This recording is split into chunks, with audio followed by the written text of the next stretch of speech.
Ay, hindi ko alam kung saan ko ikakabit ito. Pwede bang pa ganun? Nakikiramay po kami sa pamilya ni Sister Violi at ni Sister May dahil sa pagpanaw ng biyanan lolo ni Muriel. Pwede pa ganun. Yan, nakikiramay po kami sa pagpanaw ng kanilang isa sa mahal sa buhay at yung po pwede pong sumaglit ay ipakita natin yung ating pakikiramay sa ating mga kapatid. Amen? Amen?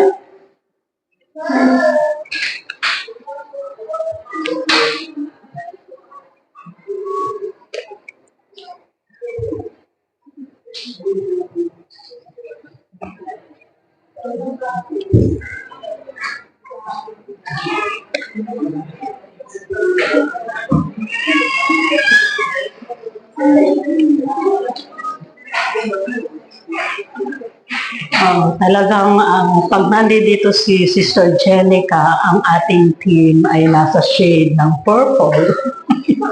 ayaw ni Gail ng violet. Gusto niya purple. Amen?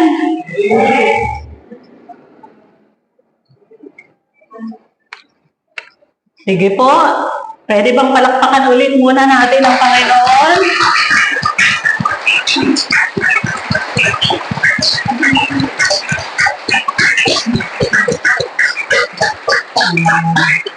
Hindi natin kasama si Changme at saka si Chang Toyang. Namimiss natin sila pagka sila'y wala. Sana'y nasa mabuti silang kalagayan. Uso yan na yun. Tutuloy natin yung ating pag-aaral. Natutuwa ako nandito si Sister. Pagka kayo, nilalagyan ko ng classmate. Si ate classmate Feli. Si ate classmate Rosie. Kasi may Feli ako. At may Rosie ding ate. Amen? Kasi makikita mo yung sangiti niya na nararanasan niya yung kabutihan ng Lord sa kanyang buhay. Sige po, tayo ay magpapatuloy sa ating pag-aaral.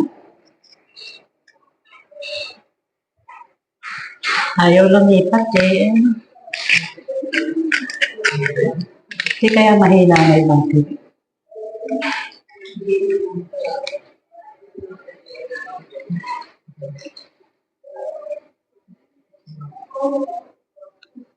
Naglulus yata eh.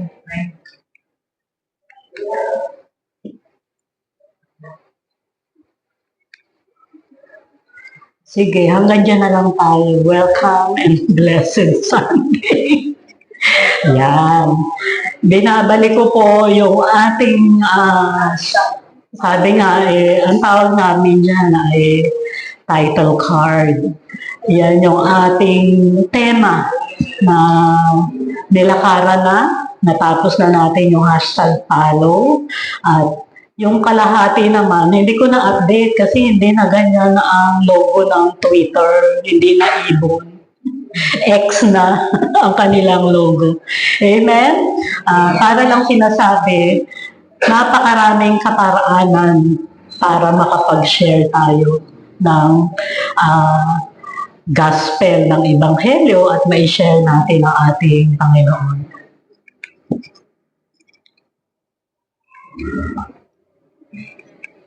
Ayaw na naman. Mag-check na kayo, baka kailangan na tayo bumili ng bago.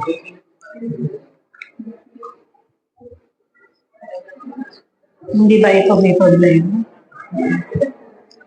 Diyan na lang tayo. Ayan. So, ang next slide natin, here we stand, here we go. Nasa 2024 tayo at susulong tayo sa mga susunod na taon. Hindi natin alam hanggang saan yung year na nakikita na natin yung liwanag na yan. Pero sa dulo ng liwanag na yan, diyan natin makakatagpo ang Panginoon. Amen? Tingin na tingin sa akin si Jessie. Huwag mo akong distrakin, ha? Si Lord muna. Sumasayaw pa. Ayaw pa rin. Ibig sabihin, tayo, bawat isang mananampalataya, meron tayong journey. Di ba taon-taon, araw-araw, lumilipat yung araw natin. At yung journey na yan, kasama natin ang Panginoon at kasama natin yung mission natin para sa Panginoon. Wala. Yan. Bakit? Ba't kailangan nating maglakbay? Ang sabi dito, there are people in the world who have never heard the gospel. Ni-research ko yan. Totoong marami pang lugar na hindi naaabot ng ebanghelyo ng Panginoon. Sabi ko nga, Lord, sana po pag nag-retire ako, malakas pa ako. Dahil pag nag-retire ako, maglalatag ako ng mga pag-missionan kong bayan. Kasi nung isang, alam kung anong araw yun na balitaan ko sa news, sa lugar sa Mindanao, may isang lugar doon, may walang eskwelahan, walang church, hindi naaabot ng pangangalaga ng gobyerno. Amen? Maski sa Pilipinas, may mga lugar pa pala na hindi naaabot, parang tribo sila tribo ng mga Manobo. Yung bang mga Manobo sa lugar? Nakalimutan ko na, malimutin na ako, pero natandaan ko, isa sila sa grupo ng Manobo na nakatira sa bundok. Amen? Kaya kung saan tayo dadalhin ng Panginoon, pupuntahan natin. Kasama ko ba kayo? Amen? Yung yun, sasama daw sa akin pagpa-Japan. Ay sabi ko kung sa sa China ba? Sa China, hindi sila mabait sa mga turista. Yung mabait lang yung mga Chinese people doon sa lugar na yung malapit sa Great Wall of China, at saka yung mga nasa temple, malapit sa mga temple na pinupuntahan doon, kasi pinagkakakitaan nila. Pero sa ibang lugar, hindi sila mabait. Bad sila. So, may gagawin tayo para sa Lord. At iyan yung tema natin. Simula ngayon hanggang sa Disyembre. Ako, Lord, paano ba natin lalatag yung share na yan? Share Jesus sa 5 buwan. So, sa 5 buwan, kung ilang linggo, at least meron tayong 4, 8, 12. Meron tayong at least less than 20 weeks. Amen? Amen. At iyan ay gusto ng Lord. Dahil iyan yung iniwan niya para sa atin. Iyan yung tungkulin na iniwan niya para sa atin. So, tandaan natin, ang tema natin, Share Jesus. May diin. Share Jesus. Amen? Amen. Utos siya ng Lord. Sabi sa John 20:21-22, Jesus said to them again. So may nauna pang mga sinabi ang Panginoon. Peace be with you. As the Father has sent me, even so I am sending you. And when he had said this, he breathed on them and said to them, receive the Holy Spirit. Ito yung paakyat na siya, resurrected na siya. Paakyat na siya sa langit at nagbibilin na siya sa kanyang mga alagad. Amen? Pag sinabing alagad o disipulo, hindi lamang yung 12 na tinawag niya. Yung 12 na yung pwede nating sabihin mga close in. Kung sa gobyerno, ito yung mga department secretary, mga leaders. Pero sa ilalim nun, may mga tagasunod pa rin ang Panginoon. At kasama tayo ron. Kasama tayo doon na inutusan. Kasi nung nakita nila na umakyat sa langit ang Panginoon, hindi lang 12 ang nandun. Maraming mananampalataya na nandun at nakita ang Panginoon na umakyat sa langit. Sa Tagalog, muli sinabi ni Jesus, sumainyo, nawawala doon. Sumainyo ang kapayapaan kung papaano isinugo ako ng Ama, isinusugo ko rin kayo. Pagkatapos sila'y hiningahan niya at sinabi, tanggapin ninyo ang Espiritu Santo. Kaya kung ikaw ay totoong nakipag-isa sa Panginoong Jesus, nasa iyo ang banal na Espiritu, nasa iyo ang Espiritu Santo. Anong sabi sa Acts? Siya'y kapangyarihan. He is the power of God in us. Siya yung kapangyarihan na nasa atin. Amen? Ikaw na pagpipreaching ko dito, mas malakas pa boses mo sa akin. nagtatawag sa kanyang mami. Ang sabi dito, go. Preach the gospel to all creation. At yung sinabing go preach the gospel, yan ay nasulat sa Book of Gospel. Pag sinabing Book of Gospel, yan yung first 4 books. Yung Matthew, Mark, Luke, and John. Diba? Iyan ay responsibilidad tungkulin ng lahat ng mananampalataya. Sabi nga dito sa susunod, the gospel has a go in it. Diba? Napansin nyo ba? Yung gospel, yung first 2 words niya, go. At iyan ay utos. Pag sinabing go, kumilos ka. Gumalaw ka. Lumakad ka. Meron tayong action na gagawin.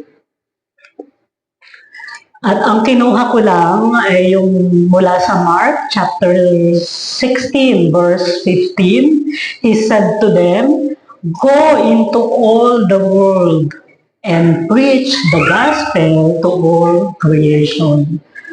At sinabi ni Jesus sa kanila, humayo kayo sa buong mundo at ipangaral ang magandang balita sa lahat ng tao.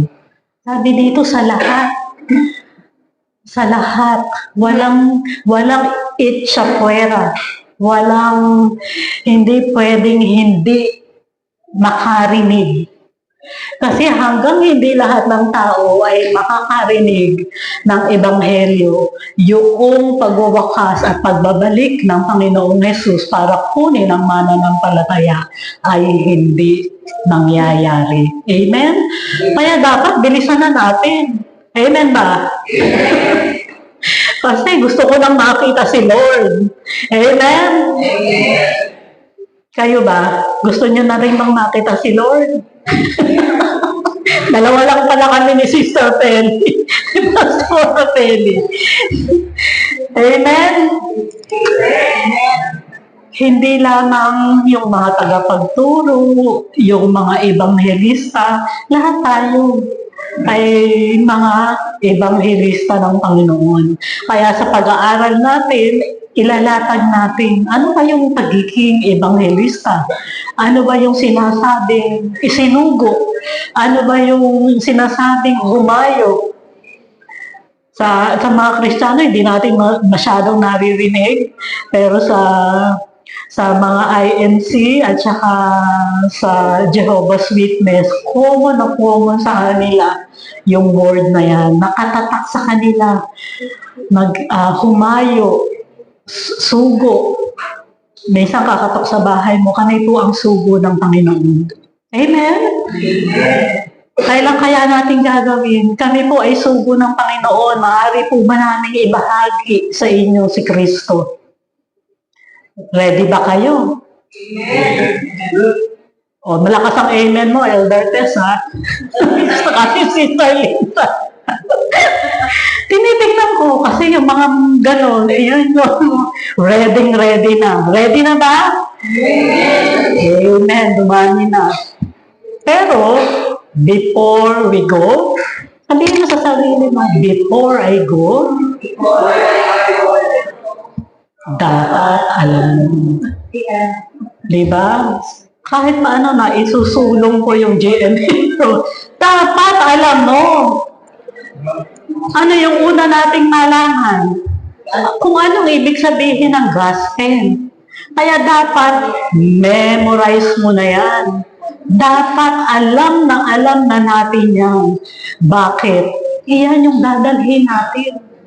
Iyon yung ipapahayag natin. Iyon yung ibabahagi natin. At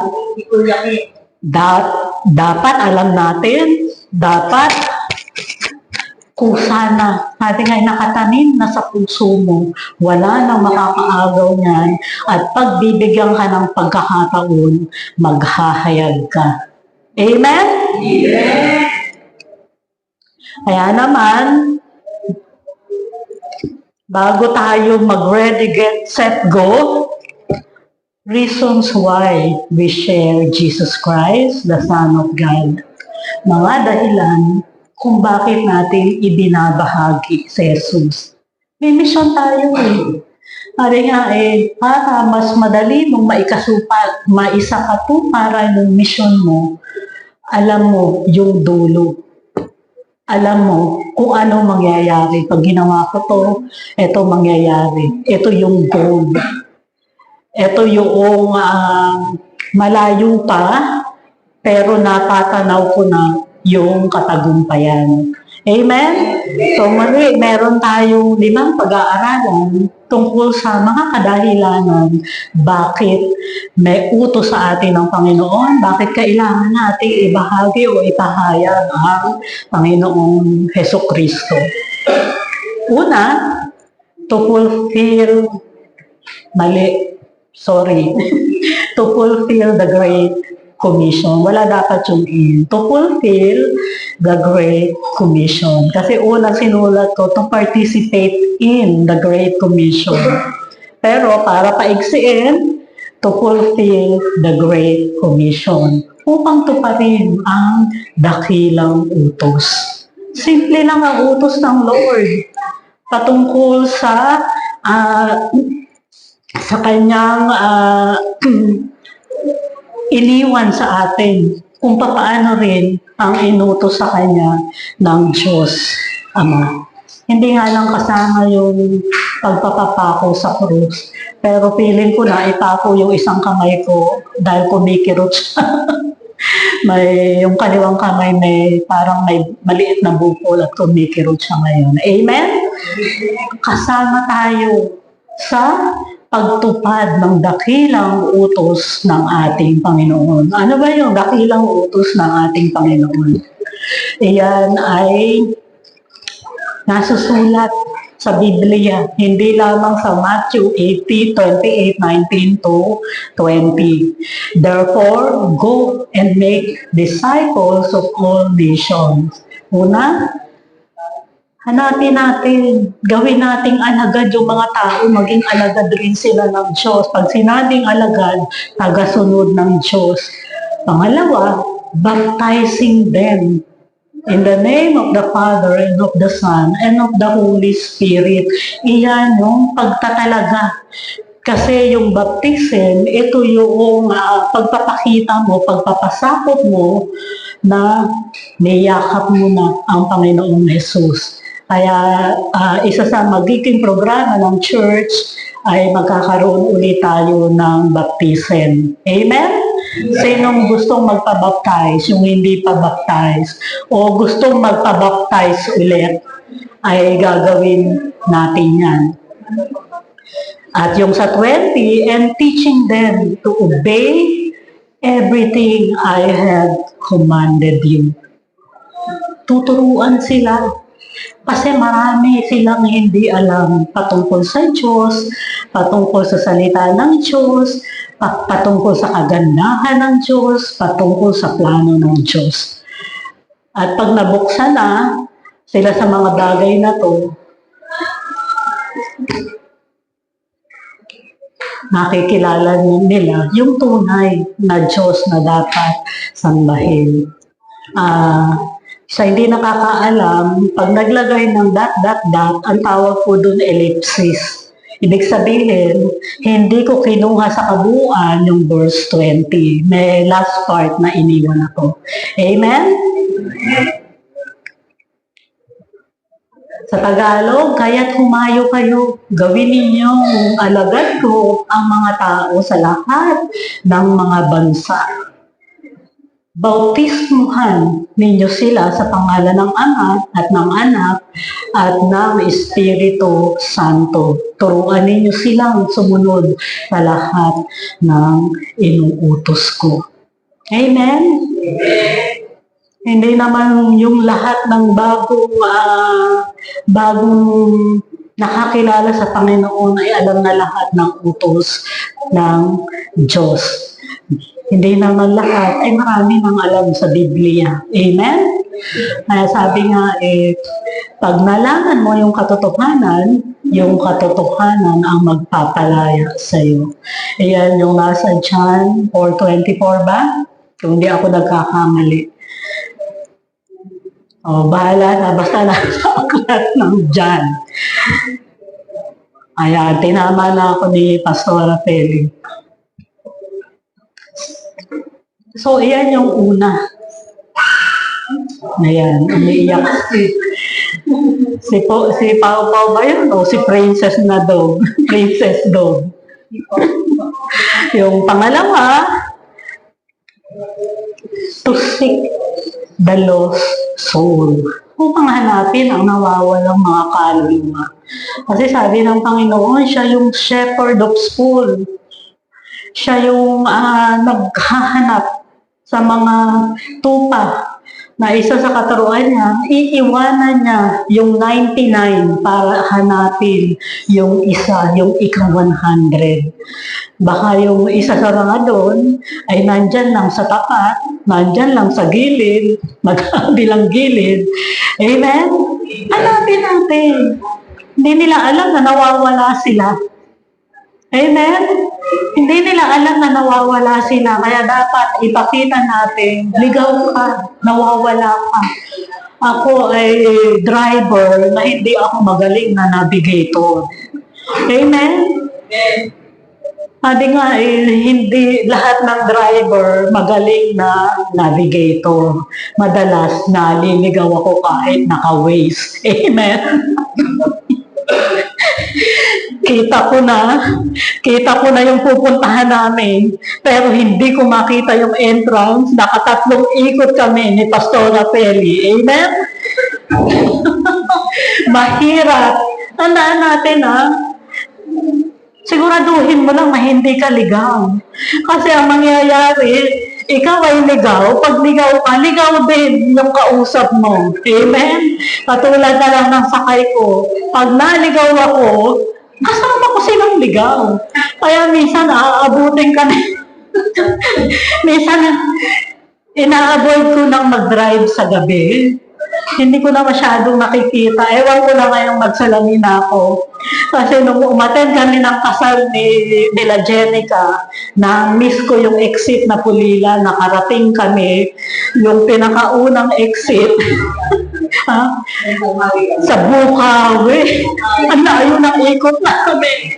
Kailangan at ligaw na rin kami pagpasok ng Bukawi. Hindi pala lahat ng doon maayos ang signal. Diba? So, hindi ko nakikita kung saan dadaan. Hindi maibigay ng way sa akin dahil dependent siya sa internet. Amen? Minsan dapat alam natin yung salita ng Diyos. Kaya nga, ang structure ng ating pag-aaral ay tema-tema para madala tayo doon sa tamang mga pagdadaanan. Amen? Kaya, siguraduhin natin na alam nating maniobra At kahit walang waste, alam natin yung tamang dadaanan. Madali lang. Ayan, no? John 14:6. Amen? Kaya nga, ayan ang nilagay natin. Dahil ang atas ng Panginoon sa atin ay maisulong natin si Kristo bilang daan, katotohanan, at buhay. Amen?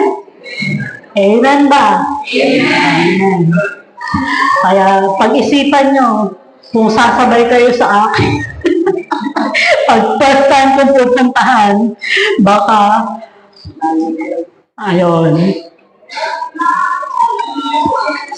Ito ay sinabi ng Panginoon na bilang misyon niya, bilang tao na inatasan ng Ama.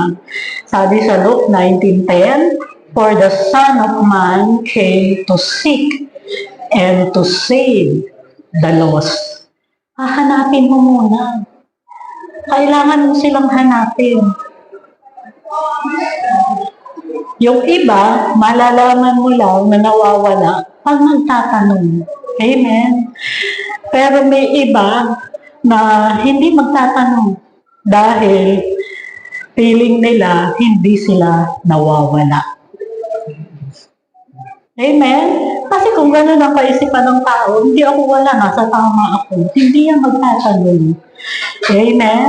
Pero may kaparaanan ng banal na spirito kung paano natin aabutin lahat ng klase ng tao. Sabi ko nga, Lord, paano kung utos mo sa akin ay sa mental hospital?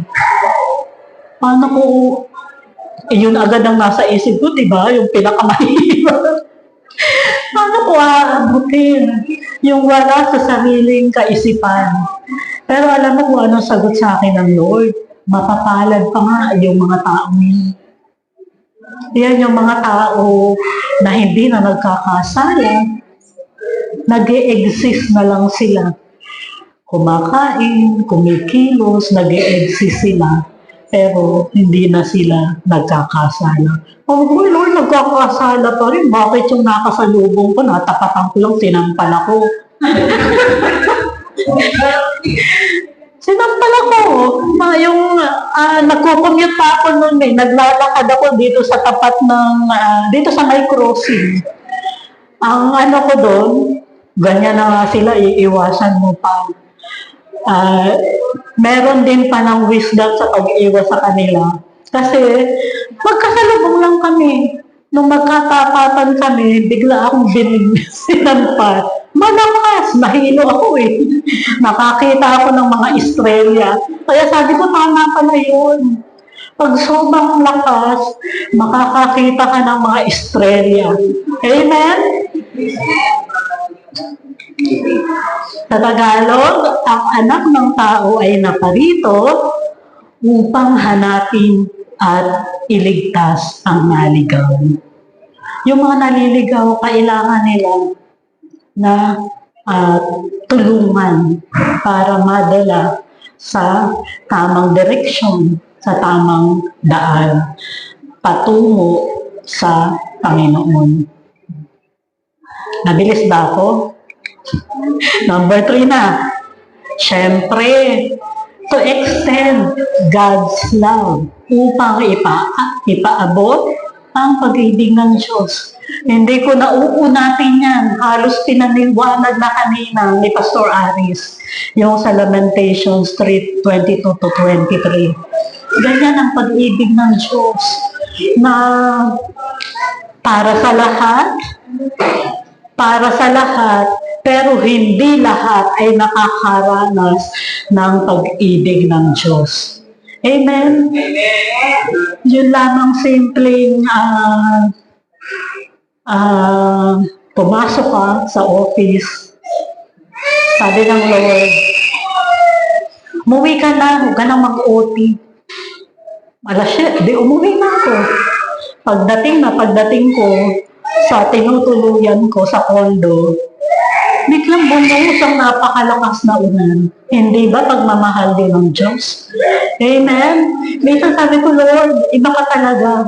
Kasi sa haba ng ulan na yun, yung panahon ng Karina, hindi ko alam kung Tuesday o Wednesday yun. Sa tagal ng ulan na yun, ay hindi agad ako makakauwi. Makakauwi ka pero kahit gano'ng kalaki ang payong mo, ay mababasa ka. Amen. Ganyan, magmahal ang Panginoon, pangangalagaan ka kahit sa maliliit na bagay. At ang utos ng Lord, ipaabot natin ito sa iba, maranasan din nila, malaman din nila yung pag-ibig ng ating Panginoon. Katulad ng nasa picture, lahat tayo may puso. Amen? Maaring may puso lahat, pero hindi lahat may Kristo sa puso. Amen? Kaya kailangan yung Kristo na yan, lumapat yan sa puso ng walang Kristo. Amen? Buti pa nga sa sabungan, may Kristo. Hindi ko alam kung bakit Kristo ang tawag sa kanila. May nagsasabing ba dito? Kuya Dante, bakit may Kristo sa sabungan? Bakit tinawag silang Kristo? Wala akong matanong ang kagaling. Ha? Hindi ko alam. Sabi ko, Lord, bakit naman yung mga nandoon na nagpapataya at kumukuha ng taya ay Kristo ang tawag. Pero, sabihin na, may explanation doon, hindi ko palang alam ngayon. Alam mo ba, Pastor Manny, kung bakit sila tinawag na Kristo sa sabungan? Hindi nagsasabong. Ha? Ba si Kristo ba'y sumisigaw? O sige, research natin lahat yan. Diba? Kasi kailangan nilang magkaroon ng Kristo sa kanilang mga puso. At paano natin ibabahagi si Kristo? Paano natin sasabihin sa kanila yung pag-ibig ng Diyos? Ang sabi sa 1 John chapter 4 verses 9 to 10, this is how God showed His love among us. He sent His one and only Son into the world that we might live through Him. This is love, not that we love God, but that He loved us and He sent His Son as an atoning sacrifice for our sins. Iyan yung John 3:16. Amen? For God so loved the world that He gave His only Son, that whoever believes in Him shall not perish but will have eternal life. Sa Tagalog, inihayag ng Diyos ang kanyang pag-ibig sa atin nang isinugo niya sa mundo ang kanyang kaisa-isang anak upang magkaroon tayo ng buhay sa pamamagitan niya. Kasi sa buhay na ito, pwede na nating maranasan yung tunay na buhay kung nasa atin ang Panginoon. Inano nyo ba yung lyrics nung awit, nung lilim? Di ba? Napakasarap na yung kalakasan natin ay nasa Kanya, na tayo maaaring sumandal sa Kanya. Yung protection niya ay nasa atin araw-araw. Kaya pag binulay-bulay mo yung awit na yung mararanasan mo, yung pag-ibig ng ating Panginoon. Sa 10, ito ang pag-ibig. Hindi sa inibig natin ng Diyos, kundi inibig niya tayo at sinugo niya ang kanyang anak upang maging handog para mapatawad ang ating kasalanan. Hindi ba sobrang ganda ng pag-ibig na yan? Siya ang gumawa ng paraan para tayo'y maging anak ng Diyos. Kasi kung tao lang, Hindi siya lalapit sa Panginoon. Kasi sa isip niya, una, hindi niya kailangan ng Panginoon. Pangalawa, maaaring iniisip niya nasa Panginoon siya. Pero hindi, maling-mali. Amen? Kasi kung hindi yung pamumuhay na sinasabi ng Panginoon sa Biblia ay hindi iyon yung pinapanampalatayaan niya. Sabi nga dito, lahat naman ng relihiyon, meron silang tinatayuang pananampalataya. Amen? Kaya lang, nakakalungkot, they're sincerely wrong. Minsan, pag-iisipan mo, bakit kung alin pa yung hindi talaga nakatungtong, yung pananampalataya na hindi nakatungtong sa salita ng Diyos, sila pa yung mas marami. Diba? Yung kongregasyon ni Kibuloy, ang dami nila. Dami nila. Kasi gumikilos din yung kaaway ng Panginoon para bulagin yung mga tao. Amen? At para maalis sa pagkabulag yung mga tao nun, kailangan nila ng magkagabay sa kanila yung may mata na nakakakita ng totoo. Amen? Nakakita na ba kayo ng a blind leading a blind? Bulag pero umaakay sa bulag. Hindi pa? Meron. Sabi ko, Lord, tingnan mo nga yan. Kasi na-train sila. Train sila. Hindi nga lang dito sa Pilipinas. Ang gamit lang nila yung folding na stick. Alam nila kung paano ikikilos yung stick na yun para alam nila na yung lalakaran nila hindi sila mahuhulog, hindi sila madadapa. Sabi ko, Lord, pwede pala. Amen? Kasi, hindi ko lang matandaan yung isang mananampalataya, bulag siya physically. Pero napakarami niyang nadala, na bahagi na ng salita ng Diyos sa pamagitan ng kanyang pagsusulat. Amen? Kaya sabi ko nga, hindi po pwede na may dahilan ka para hindi sumunod sa tungkulin na inaatas ng Panginoon. Amen? So, napakalawak ng pag-ibig ng Diyos.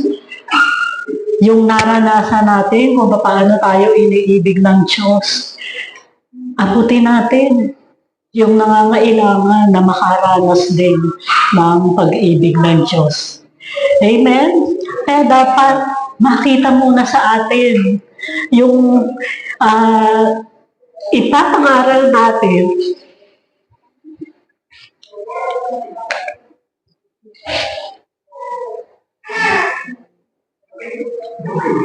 sabi nga kailangan yung isinishare natin totoo muna sa buhay natin.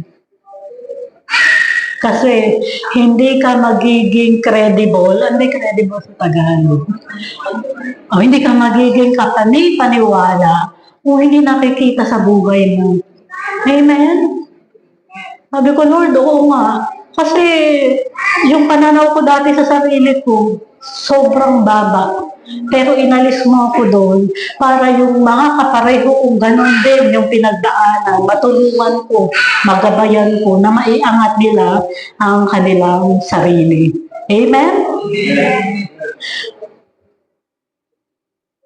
Minsan nga tinatanong ko sa Lord, Lord, observe ba sa akin sige, sumagot kayo. Observe ba sa akin yung pag-ibig mo? Kita ba sa buhay ko yung sa paglilingkod ko?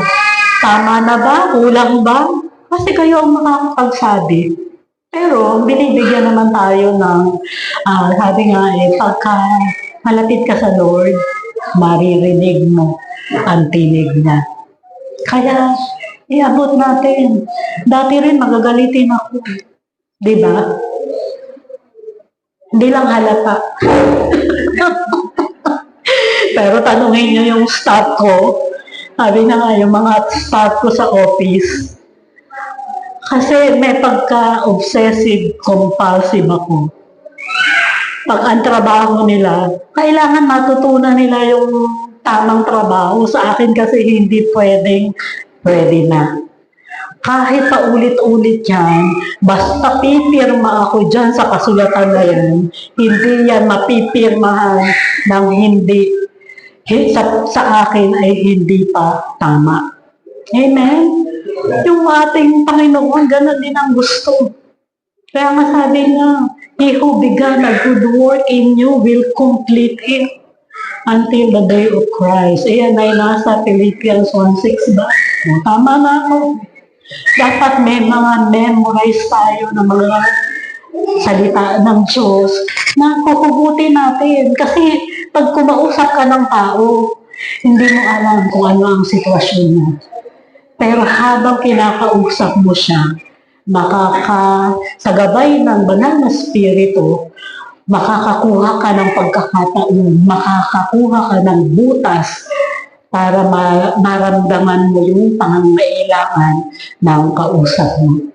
At una niyang pangangailangan, pag-ibig ng Diyos. Amen? Dapat mabuksan niya yung mata niya na yung pag-ibig pala ng Diyos ay nararanasan na ipapamuhay. Amen? Amen. At pag nangyari na yun, nabuksan na sila sa pag-ibig ng Diyos, ang mangyayari, to connect people to God upang iugnay ang mga tao sa Diyos. Kailangan natin i-connect sila. Pwede ko sabihin, kasi madaling kumausap ng tao pagdating sa saan? Sa pera, sa chismis. Pwede natin i-chismis si Lord. Sa pera, kasi madalas yun ang pangangailangan. Amen? Pagka narinig na, gusto mo ba ng pagpapala? Iba agad ang dinig nila sa mata nila. Sino ba naman ang tatanggi sa pagpapala? Amen? Kahit yung lahat ng, sabi nga, wala nang kailangan sa buhay, meron yan. Meron yan. Kahit yung mga pinakamayaman, may pangailangan niya. Minsan wala silang kapayapaan sa puso. Bakit? Takot makidnap. Hindi malayang pumupunta sa mga public places. Pag magbabakasyon ng pamilya, doon sa pangmayaman lang nakakaunti ang tao. Minsan umuupa pa ng isla na sila lang. Amen? Kaya bakit yung mga mayayaman, yung sobrang yaman ng mga ancient, nagtatayo ng mga, sabi nga yung mga can afford lang ang pupunta.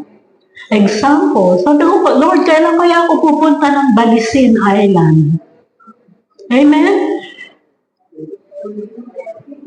Doon yan ang usapan doon.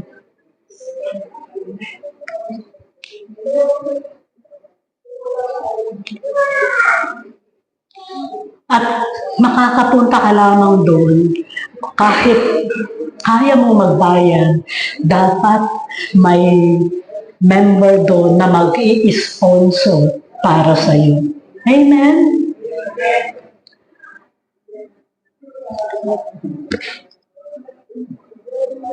I-connecta natin.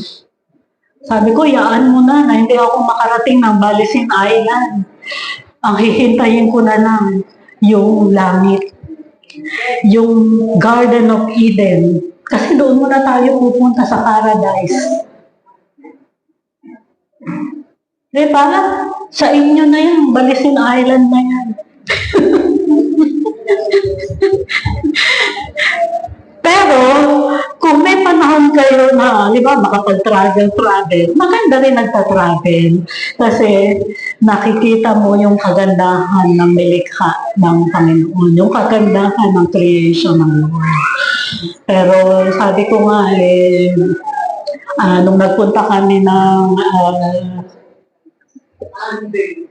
Batanes, nakarating na ako ng Baler, nagandahan ako, pero nung kami ay nag-family outing, hindi namin masyadong na-enjoy. Kasi hindi kami doon sa pinakasikat na lugar pumunta. At hindi kami, medyo mahirap pag marami kayo. Diba? Nung unang punta ko ng Baler, konti lang kami, dalawa lang kami. Nag-seminar lang kami, tapos kinuha namin yung pagkakataon na makapag-tour doon. Doon ko nakita yung dulo ng dagat. Naglakad lang kami mula doon sa island. Mula sa Sabang. Kasi sa Sabang yung pinakasikat na puntahan. Hindi ko matandaan kung ano yung pinuntahan namin. Na lugar, na beach din, pero mas maganda yung sa Sabang. Nilakad lang namin. Sabi ko, Lord, oo nga, may dulo pala. Alam mo, dulo na siya. Kahit lawit ang dila ko. Sa paglakad. Nung time na yun, payat na payat ako dahil yun yung time na ginagamot ako para sa hyperthyroidism. Na pinapapayat ako. Ngayon naman, nung nagamot ako, naging hypo naman. Pinapataba naman. Ay, Lord, sige na. Maranasan kong maging payat, maranasan kong maging mataba. Kasi minsan, pag ako ay kumbaga, binigyan ako ng Panginoon ng malawak na imahinasyon. Minsan pag napunta ka ng lugar, asan kaya yung dulo ng daigdig? Diba? Asan kaya yung dulo ng kalawakan ng dagat na ito? Pero yan nga, natuklasan ko doon sa Baler, may dulo nga. Amen? Connect natin ang mga tao sa Panginoon para yung langit, sabi nga yung dito sa lupa para nang nasa langit, maranasan na nila. Di lalo na yung tunay na pag-akyat mo sa langit. Minsan, hirap na hirap. Minsan, pag sakit na sakit ako sa katawan ko, yaan mo na, Lord, dito lang naman yan. Darating naman yung Panginoon, aalisin mo na lahat ng sakit. Iyon ay pagdating na sa langit. Kung hindi ako makaranas ng yung patuloy na nararanasan ko sakit, so be it. Binigay ng Lord. Kung ibinigay ng Lord, tanggapin natin. At iyon yung dahil ibinigay ng Lord, para sa iyo yan. Amen? Katulad ng ganyan, binigyan ng Lord na alay. Pag binigyan ng Lord, tanggapin mo. At makikita mo kung paano ka tutulungan ng Diyos. Pag tumatayo ako dito, hindi ko nararanasan. Ang talang kagabi, buong katawan ko kumikirot. Sabi ko nga, Lord, pati ba naman kamay? Hindi ko naisip na siguro sa pag-computer. Pero paglawa naman ito, meron siyang maliit na bukol na kumikirot. So, i-connecta natin. Pag sinabi mo, gusto mo ba ng pagpapala? Sasabihin, oo. Sige, ikukonekta kita sa pinagmumulan ng pagpapala. Amen? Kasi sabihin mo, ako naranasan ko yun. Amen? Naranasan ko yun. Dati, sakto-sakto lang. Sakto-sakto lang. Yung kinikita ko para sa pangailangan ko at para sa tinutulong ko sa aking mga magulang. Ngayon, ang kinikita ko ay sobra-sobra sa pangailangan ko. Kaya yung lahat ng sobra sa pangailangan ko ay hindi para sa akin. Dapat ganun natin tingnan ang pagpapala ng Panginoon. Sabi ko nga, Lord, hindi ko pahawak yung retirement ko. Pero ginamit ko na. Andito na sa building na to. Sabi ko, habang buhay ako, gusto kong makita yung magiging panambahan ng mga anak mo dito sa kaingin. Di ko alam, pero maaaring pag habang lalaki at lalaki, magbibigay pa ang Lord. Tandaan natin, ang deklarasyon sa atin ni Pastor Rex, Cathedral. Amen. Kasi sa liit ng lugar na po ang nakita niya katedral. Amen. Nakita niyo ba yung katedral ng Malolos kung gaano kalaki? Ganyan ang katedral at yan ang ating idudulog sa Panginoon kung iyon ang kanyang kalooban. Ang sabi sa Hebrews 11:6, and without faith, it is impossible to please God, because anyone who comes to Him must believe that He exists and that He rewards those who earnestly seek Him. Sa Tagalog, hindi maaaring kalugdan ng Diyos ang walang pananampalataya sa Kanya. Ang sino mang lumalapit sa Diyos ay dapat sumampalatayang may Diyos at siya ang nagbibigay ng gantimpala sa lahat ng humahanap sa Kanya. Di ba yung kaligtasan dumating sa atin sa pamagitan ng pananampalataya? Pananampalataya kanino? Sa Panginoong Jesus. Kung hindi tunay ang naging pananampalataya natin, sinong Diyos kaya ang nararanasan natin? Sinong Diyos kaya ang kumikilos sa buhay natin? Amen? Kaya kung hindi nyo pa nararanasan yung kilos ng Diyos, siyasatin ninyo ang inyong sarili. Baka hindi pa nga ako lubusang nanampalataya. Baka hindi ko pa talaga tinanggap ang Panginoong Jesus, yung ginawa ng Panginoong Jesus para sa kapagpapatawad ko. Minsan, totoong tinanggap, pero yung hindi dumating, yung true repentance. Dahil pag wala yung true repentance, hindi darating ang banal na Espiritu. Kailangan nandoon yung talagang pagtalikod sa kasalanan. Inamin lang na makasalanan, pero yung tunay na pagtalikod at sa kasalanan, lalo na sa paggawa ng kasalanan, hindi pa nakikita sa buhay. Konting kibot, nakakaisip ng mga negatibo, dapat pagdating sa Lord, laging positibo. Amen? Umulan na lang. Nabalisa na. Ulan pa lang yun, ha? Ambong pa lang. O, sino dito yung umambon? Naisip agad yung kanyang sampay. Mag-worry na agad. Amen. Pwede mo naisipin, hayaan mo nang mabasa, matutuyo rin yun. Ano ba, nandito ka, sumasamba ka, biglang bumuhos ang ulan, hindi mo na ipasok yung sampay mo, nasa isip mo, habang hindi ka nakikinig kasi nasa isip mo yung sampay mo na nababasa, mahirap maglaba. Amen? So, dapat alam natin kung paano yung matibay na koneksyon sa Lord.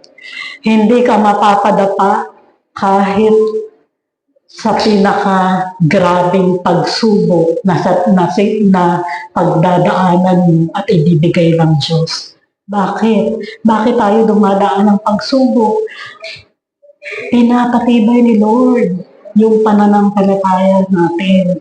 At gusto ni Lord iparamdam sa'yo kung paano ka hahanguin sa sitwasyon, kung paano ka aalisin dyan. Amen?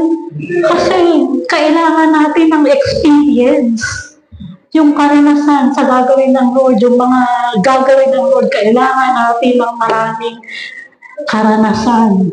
Dahil iyan yung lalabas sa ating paghahayag, pagbabahagi, paghayo. Amen? Kaya yung relasyon natin tumitibay dahil sa pananampalataya. At iyan din yung kailangang matanggap at gawin ng mga taong inilalapit natin sa Panginoon. Amen? At yung panglima, syempre, to expand God's kingdom upang palawakin ang kaharian ng Diyos. Amen? Diba? Daming tao. Napanood niyo ba sa Facebook? Sumisilip-silip na ako sa Facebook kasi gusto ko rin nakikita yung mga post ng mga youth. Yung mga react nila. At minsan, magmi-meeting kami ng leaders ng youth. Amen? Nakita nyo ba yung isang post doon sa Nigeria? Kung paano napakaraming tao ang nailalapit ng mga mananampalatayang na doon. Mararamdaman nyo yun. Pag nakakita kayo, ramdam ng espiritu niya mo yung totoong pagpupuri. Amen? Bakit ko sinasabi? Naiyak ako nung napanood ko yung video na yun. Sabi ko, Lord, sana sa Pilipinas ganyan din. Amen? Naggagawa rin ng mga concert. Amen? Pero, sinubukan kong manood. 2 beses pinanood ko si Eli Soriano. Kasi may TV station sila. Pinanood ko si Kibuloy. Wala pang 5 minutes. Lumalaban ang espiritu ko. Amen? Yung, alam mo, nagagalit ang espiritu ng Diyos. Yung espiritu na sumasayo, lumalaban. Kaya doon natin malalaman yung tama sa mali. Isa lang yun sa kaparaanan. Amen? Makita mo pa lang yung worship team nila doon. Pare-parehong damit, pare-parehong ayos ng buhok, pare-pareho ang kilos. May kalayaan tayo pagdating sa pagsamba kung paano tayo inuudyukan ng banal na spirito. Amen? Tapos nung tumayo at nagsalita na, naku po, sige nga Lord, tigilan na yan. Amen? Saan ka naman nakakita? Sorry, pero totoo lang naman yung sinasabi ko. Saan ka naman ang nakakita na nag-share ng salita ng Diyos, nagmumura? Amen? At yung paraan ng pagsasabi niya, nakikipag-away. Alam niyo ba kung sino ang inaaway? Sino? Kasi pag nasagot niyo, alam ko nanood rin kayo kay Eli Soriano. Pinanood ko siya kasi sa isang panahon, si Ate Tita nanonood, nakikinig. Nag-enjoy siya. Pero ang ginagawa lang ng taong ito, nag-entertain. Yung makakakiliti sa tenga ng mga nakikinig. Amen? Parang papatawanin ka. Makikiliti ang tenga mo. Yung mali, parang totoo. Ay, tama naman pala yung ginagawa ko. Mag-ingat tayo. Kaya kailangan, alam natin yung katotohanan. Daming tao, punong-puno. Pero, ano ang sabi sa salita ng Diyos? Sir, ito ay isang turo ito ng Panginoong Jesus na nakapailalim dito yung katotohanan na gusto niyang ibahagi sa kanyang mga alagad. Sir, the servant said, what you ordered has been done, but there is still room. Maluwag pa. Then the master told his servants, go out to the roads and country lanes and compel them to come in so that my house will be full. Marami pang bakanteng kwarto sa langit. Amen? Marami pang bakanteng kwarto. Dito marami pang bakanteng upuan. Amen? Kaya pagkakataon na, sabi ko, Lord, ang target, ang upuan dito ay 92. Pero uwin mo, kulang pa ng 8. Hindi ko pa masikasong pick upin sa Eurotex. 100, sabi ko, Lord, 100 muna. Pupunuin muna namin. Pero, daming bakante, Lord. Baka dapat, kilos-kilos naman tayo dyan. Amen? Amen. Kaya marami pang hindi pa puno. Sabi sa Tagalog, pagkatapos sinabi ng alipin, Panginoon, nagawa ko na po ang inuutos ninyo, ngunit marami pang bakanteng upuan. Kaya sinabi ng Panginoon sa alipin, pumunta ka sa lansangan at sa mga daan at pilitin mong pumarito ang sinumang makita mo upang mapuno ang aking bahay. So naghanda itong master na to. May hinanda siya. Pero sa tingin nakakaunti pa yung tao. Kasi kung susundan mo yung mga susunod na talata, hindi nila maimbita yung mga busy sa buhay nito. At ano ang sabi ng Lord? Hanapin mo yung mga may kapansanan, mga bulag, mga pilay. Amen? Sabi ko, bakit kaya yun agad, yung mga may sakit? Kasi malamang, itong mga may sakit na to, may oras. Amen? May oras. May oras makinig, may oras sumamba sa Panginoon. Amen? At maaaring ito yung simbolismo, hanapin mo yung lahat na nangangailangan sa akin. Kahit lahat na may pangangailangan sa Diyos, bukas na bukas ang puso para sa Diyos. Amen? Amen. Sabi ko nga, Lord, kaya patuloy natin idulog sa Panginoon para kakaunti na hindi na bag ang nakaupo, tao na ang nakaupo. Amen?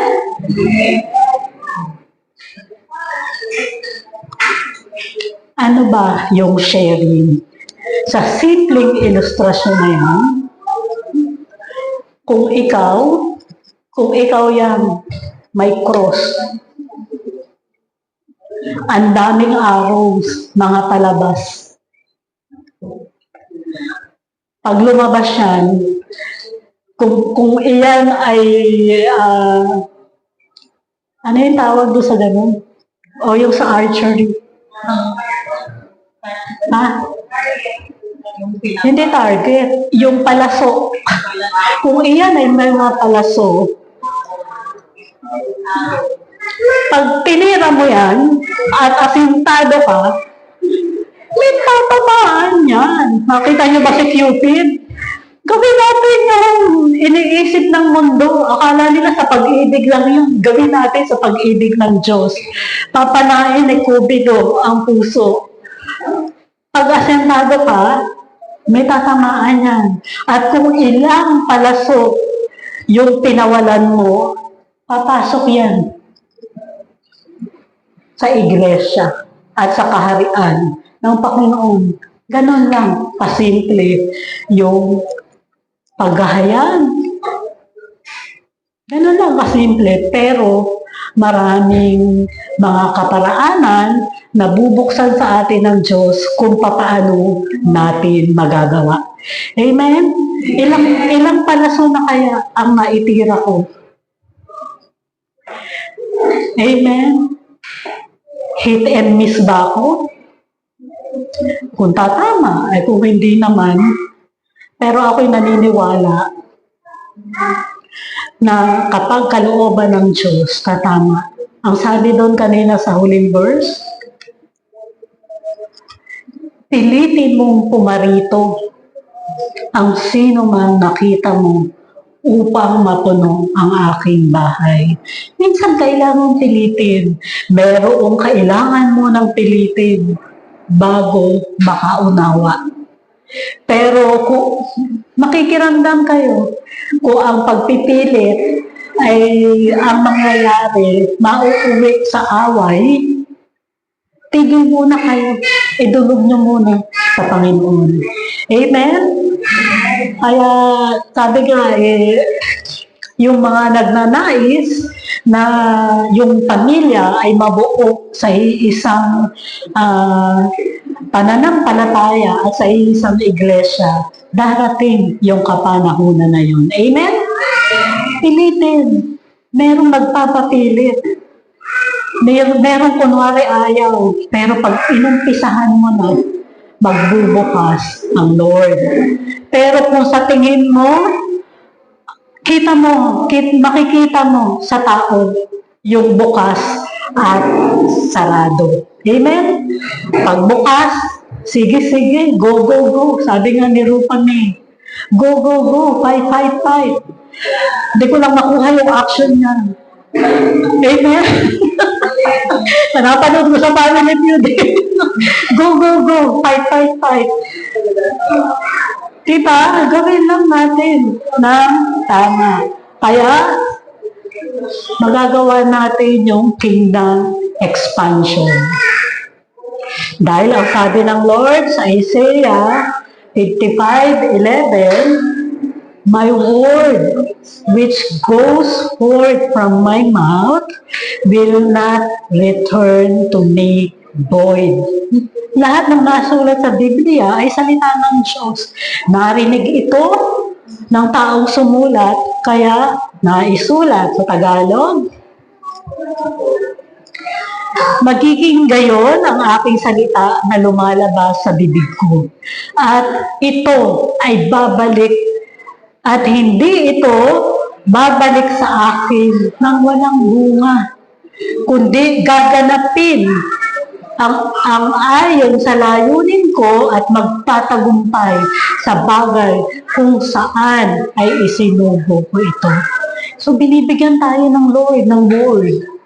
Kasi iba-ibang tao, iba-iba yung posible na magiging kapahayagan mo. Iba-ibang verse sa Biblia ang mamumutawi sa mga labi mo. Yung lalabas sa bibig mo, leading yan ng banal na spirito.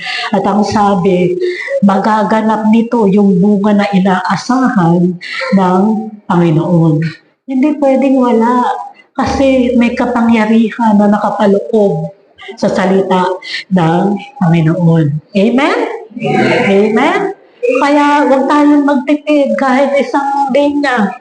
Kahit ang memorize mo lang, John 3:16, John 14:6, makakapaghayag ka ng salita ng Diyos. At yung sa Romans 5:8, Romans 2:10, Amen? Romans 6:23, yun lang ang patuloy ninyong bulay-bulayin. Amen? Kaya naman, balikan lang natin mga kadahilanan bakit tayo nagbabahagi ng gospel o ang Panginoong Jesus. Siyempre, to fulfill the Great Commission, yung dakilang utos, dapat nating masunod. Siyempre, hanapin ang nawawalang kaluluwa. Pwede sabihin, nawawalang tupa ng Panginoon. Pangatlo, iabot natin yung pag-ibig ng Panginoon. Pang-apat, konekta natin, ilapit natin ang Panginoon sa taong nangangailangan sa Kanya at sa taong pinili niya. At yung panglima, palawakin natin ang kaharian ng Diyos. Maluwag pa sa kaharian ng Diyos. Maluwag pa sa church. Hanapin natin yung mga taong dadalhin sa church at magiging kabahagi ng kaharian ng Diyos. Palakpakan natin ng Lord. Hallelujah. Hallelujah. Hallelujah. Sige po, tinatawagan ko si Pastor Aris para sa ating